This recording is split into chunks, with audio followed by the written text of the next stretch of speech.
पूरा सबसे बनारस जोड़ रहा आज भी हो कल भी रहा, लेकिन आज थोड़ा कमजोरी आ गई। काहे बजे हमार गुरुजी विश्वनाथ जी जेकर हम चेला है, ऐसा हम तो हर ऐसा खड़ा हो जा जहां ले चाह वहां ले पहुंचावे।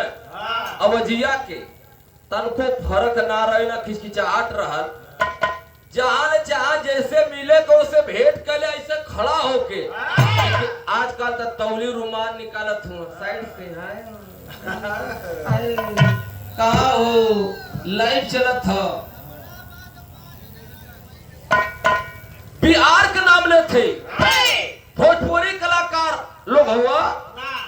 अच्छा था नाच बिहार में नाच ना रहा, चचा बाबू दादा लोग चरैनी गावे, काने में मुनी ना के गावे, भैंस चरावे चाहे गैया चरावे, वाह वो मजा अलग रहे प्रधान जी बावरल भैया। लेकिन अब का हो डीजे पर हम आप बिरहा के कमजोर करत थी। काशीनाथ मिल्सी साहब बोल रहे बिरहा के हम लोग कमजोर कर रहे हैं, काहे ऑर्केस्ट्रा बनावत हुआ। अरे तनी सा ठुमका लगाया था, आज का लवंडिया लंदन से लाएंगे। कई जने बिहार नाम न ले, बिहार के कई कलाकार हो बोला।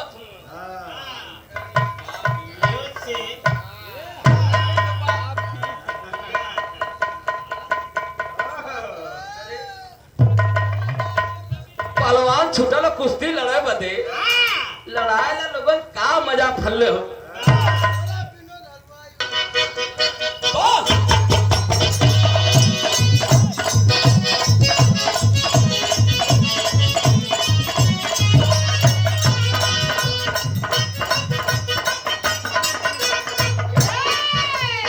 समाजवादी पार्टी के उभरते हुए नेता कहलवल काय कहलवल हमारे छोटे भाई अनुज हमारे पखंडू भैया गार्जियन महोदय कहा अवधेश भैया बहुत बढ़िया बिहार कलाकार हुआ, बड़ा अंतरात्मा रंगीन मिजाज हो। समय हो तो ढेर न बचे ठीक है। पहिरलू हाय हाय पहिरलू सारी चाहे सूट सलवार,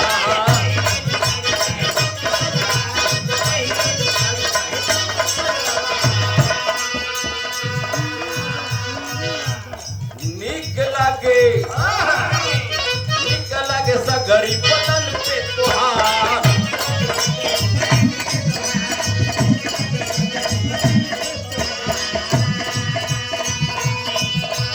पहिरलू सारी चाहे सूट सलवार, निकला के सगरी बदन पे तुहार।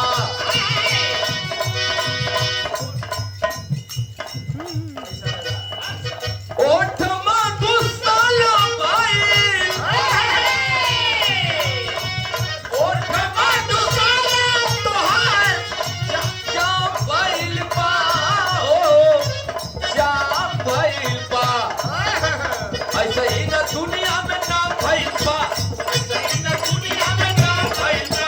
अरे बाबू कमाइए पे काम भइल बा, दुनिया में नाम भइल बा।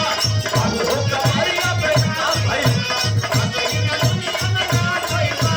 बाबू कमाइए पे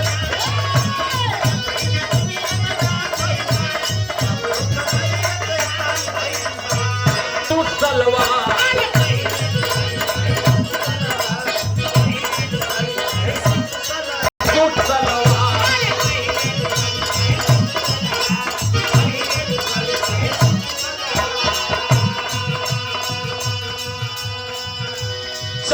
धरती से आबाद वाला जोर हो। एगो मेहरारू अपने मर्द से कहत हो, अच्छा तो मर्द कैसा रहा सजावाले रोज हिले रोज दौड़िया मेरुआ कलश को समय से आवक के खाए पिए की चाहिए तो का हरिया या दौड़िया ला तो कलश बता के देख हम बतावत है दाम बढ़ गल आज लगौले है तो रोज हमें में फाना ली, लेकिन आज तो क्या बतावत है रुआ कलश फालतू छपिया था पूरा लगवला जोर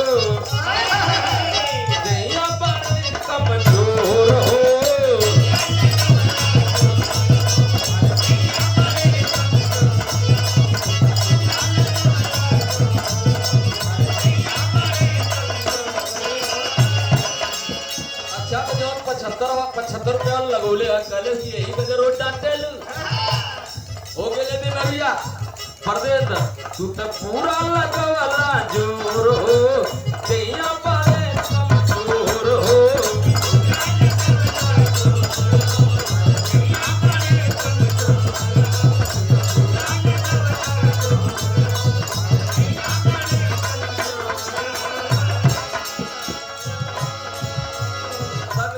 तनिको दर्द नहीं घाटा